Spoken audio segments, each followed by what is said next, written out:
বলু, সকাল সকাল টিভি দেখতে বসে গেছি, পড়াশুনো করতে হবে না? তুমি আগে দেখো তো আমি কি দেখছি, তারপর বকো। আচ্ছা দিয়া, আজকের দিনটা স্বাধীনতা দিবসের মতো করলে কেন পালন করা হয়?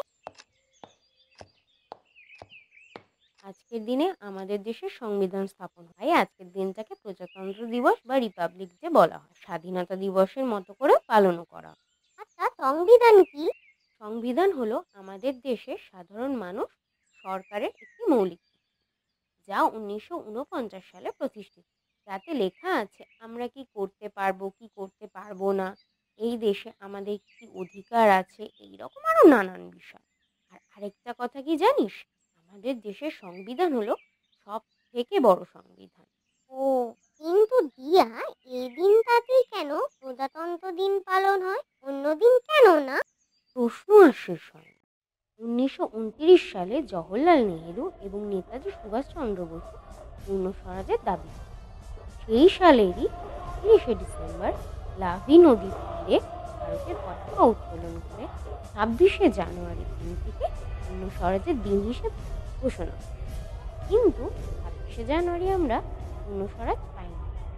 তখন 1930 সালের এই তারিখে অর্থাৎ 26শে জানুয়ারি জওহরলাল নেহেরু পূর্ণ স্বরাজ রেজলিউশন বা ডিক্লারেশন অফ ইন্ডিপেন্ডেন্স পাশ করে। 1946 সালে কনস্টিটিউশন অ্যাসেম্বলি তৈরি হয় এবং 1947 সালের 29শে আগস্ট অর্থাৎ স্বাধীনতার কয়েকদিন পরেই কনস্টিটিউশন ড্রাফটিং কমিটি গঠন হয়। সেই কমিটির চেয়ারম্যান ছিলেন ডক্টর বি.আর. আম্বেদকর, যাকে সংবিধানের জনক। আর সংবিধান তৈরি হতে সময় লেগেছিল প্রায় 3 বছর।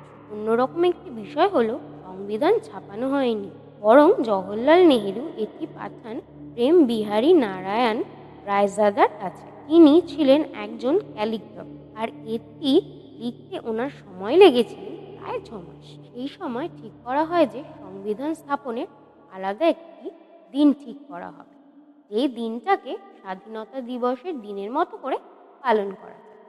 তখন 26শে জানুয়ারি দিনটিকে প্রজাতন্ত্র দিবস হিসাবে ধার্য করা হয় এবং 1950 সালের 24শে জানুয়ারি পার্লামেন্টে প্রথম স্বাধীন ভারতের প্রথম রাষ্ট্রপতি রাজেন্দ্র প্রসাদজির উপস্থিতিতে 284 জন সদস্য সংবিধানে স্বাক্ষর করেছিলেন।